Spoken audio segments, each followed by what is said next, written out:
एक तरफ जहां ब्लैक फाउंडेशन ने बहुत बड़े लेवल पर पावर बिल का उत्पादन शुरू कर दिया था, तो वहीं दूसरी तरफ कुशल एक अजब गजब स्थिति में फंसा हुआ था। वो अपने खबरी के बताए पते पर पहुंच गया था, लेकिन उसके सामने एक खंडर बिल्डिंग जहां परिंदे भी पर नहीं मार रहे थे। भला उस बिल्डिंग में ब्लैक फाउंडेशन अपनी पावर बिल का प्रोडक्शन कैसे करेगा? मेरे खबरी से कोई गलती तो नहीं हो गई? क्योंकि उस बिल्डिंग में और उस बिल्डिंग के आजू बाजू कुशल को कोई नजर नहीं आया, तो उसके मन में सबसे पहला सवाल था। और अपने ख्याल को कंफर्म करने के लिए कुशल ने तुरंत ही अपना फोन बाहर निकाला और अपने खबरी को, ओ भाई, ये तूने मुझे कौन सी लोकेशन भेजी है? यहाँ पर तो कुछ नहीं हो रहा है, इंसान छोड़ जानवर तक नजर नहीं आ रहे हैं। बारीकी से उस बिल्डिंग का मुआयना किया। नहीं साहब, मैंने जो लोकेशन भेजी है वो कंफर्म है। मुझे ब्लैक फाउंडेशन के ही एक वर्कर से उस जगह का पता मिला है। आपकी आंखें धोखा खा सकती है, मेरी लोकेशन नहीं।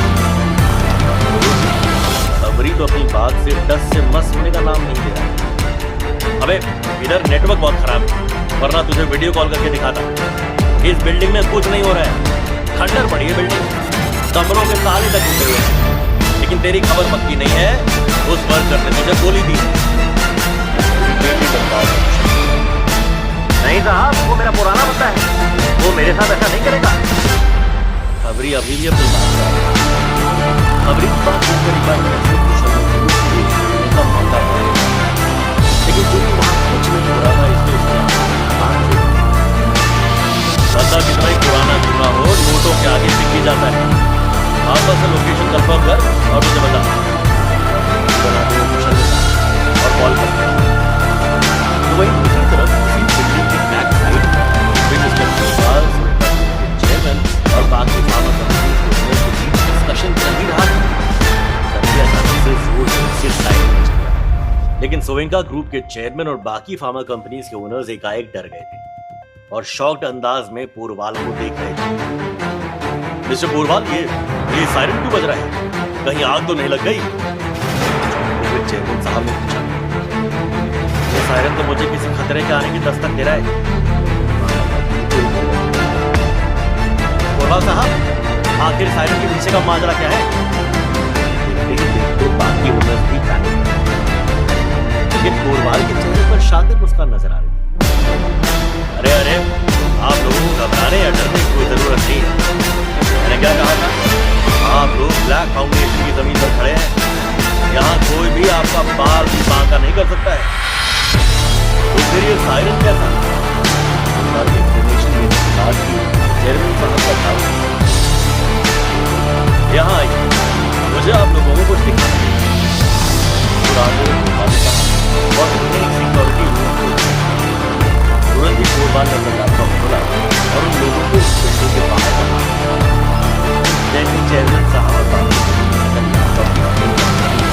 वैसे ही उन लोगों के एकाएक टूटने उठे। वो इसलिए क्योंकि उस बिल्डिंग के बाहर वो कुशल को देख सकते। ये तो नक्श का राइट हैंड कुशल अग्निहोत्री है। ये बिल्डिंग के बाहर क्या कर रहे हैं? साहब और भी ज्यादा शॉक।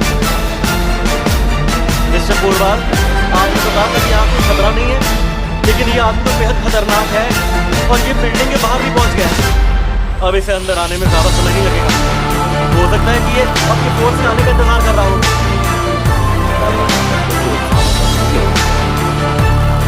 ओह शिट, नक्श के लोगों को हमारी फ्लाइंग लोकेशन की खबर मिल गई। अब वो हम पर अटैक करेगा।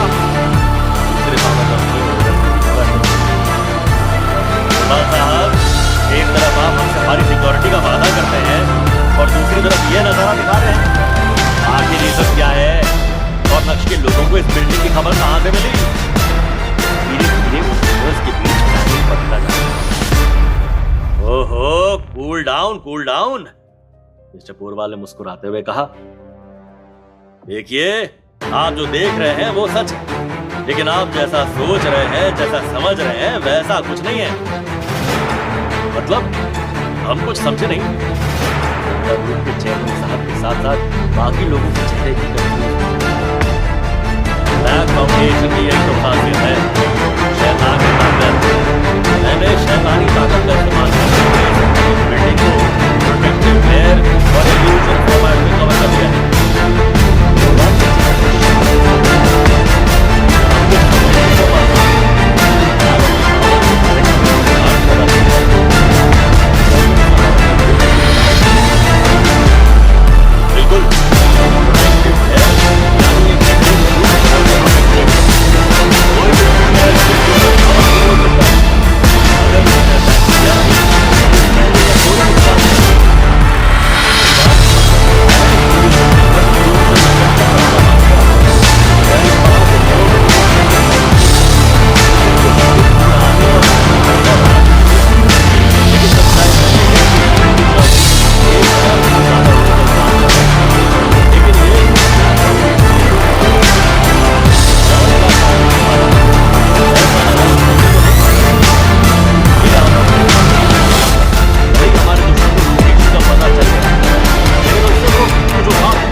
जैसे कुशल के मन में ये ख्याल आया तो वाकई में वहां से लौटा।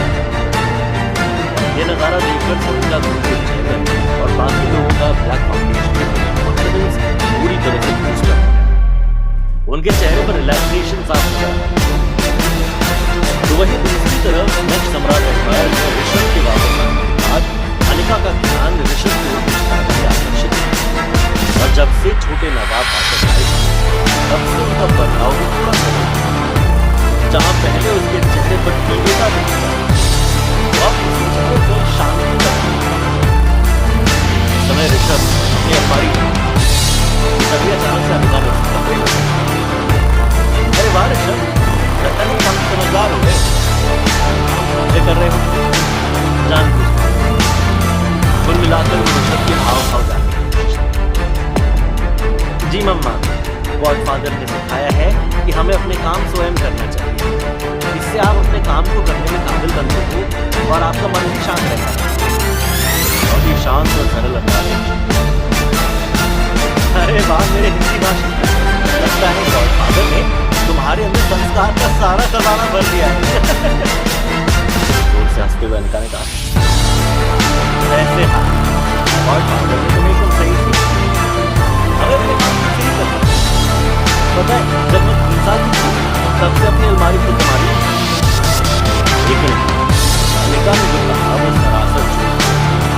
असली बात ये थी कि 3 साल छोड़ो, 21 साल की उम्र तक तो अनिका ने खुद से पानी का गिलास उठाना या चाय बनाना तक नहीं सीखा।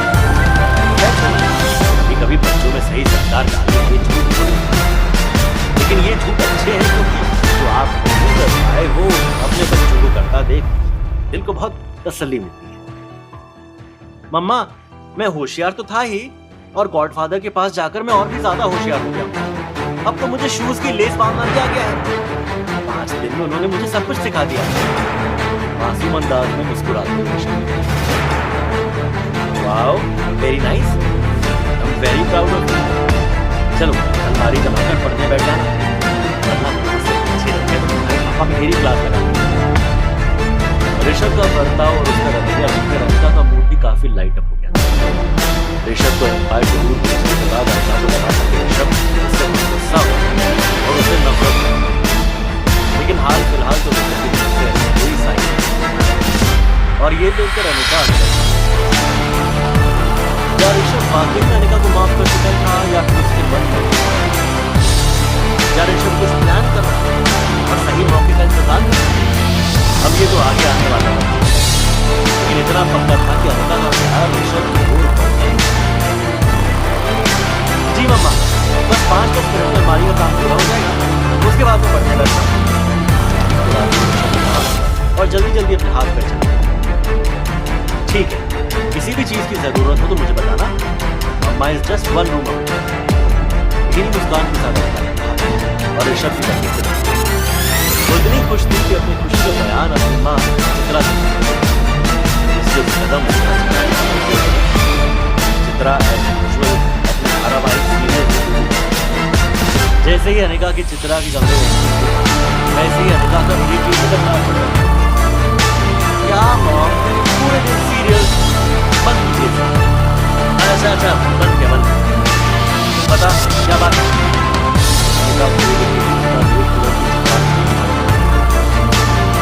मॉम, बस मैंने ऋषभ के साथ और मुझे लगता था कि जब वो वापस आएगा तो मुझसे नाराज बात नहीं करेगा, मुझसे नफरत करेगा, लेकिन उसके मन में ऐसा कुछ भी नहीं है। बल्कि पता नहीं गॉडफादर ने उसे क्या पट्टी कराई है कि वो अपना काम खुद करने लगा है। और मैंने उसके चेहरे पर एक असीम शांति नोटिस की है। लगता है वो समय से पहले ही पूरा मैच्योर हो गया है। अनिका ने ऋषभ के साथ हुई छोटी सी मुलाकात का अनुभव चित्रा के साथ साझा किया। अरे वाह, ये तो बहुत अच्छी बात है। चलो गॉडफादर ने हमारे बच्चे को सेल्फ डिपेंडेंट बना दिया, ये ऋषभ के लिए बहुत अच्छा है। और अनिका, तुम भी कम समझदार नहीं होगी। जिस तरह से तुम अपने घर को और अपने बच्चों को संभाल रही हो, अगर तेरे पापा भी जिंदा होते तो बहुत खुश हो। पहले कुछ कैसी थी और अब देखती कैसी हो गई है। सही कहा है किसी ने, जिम्मेदारी का बोझ आपको बहुत कुछ सिखा देता है। लेकिन मॉम, ये जिम्मेदारी ना बहुत डिफिकल्ट था। क्या दिन थे वो जब मैं आराम से सुबह 11 बजे उठती थी और माँ फिर मेरे लिए चाय लाता था। मर्जी हो तब उठो, मर्जी हो तब खाओ, मर्जी हो तब घूमो, रात रात भर पार्टी, रोड का शॉर्ट, ये सब नसीब ही नहीं होता। ऐसा लगता है जैसे मैं उम्र स्टाइल आपकी बन गई। पुराने दिनों को याद चल चल, वो दिन तो बहुत बकवास थे, कुछ नहीं आता था तुझे।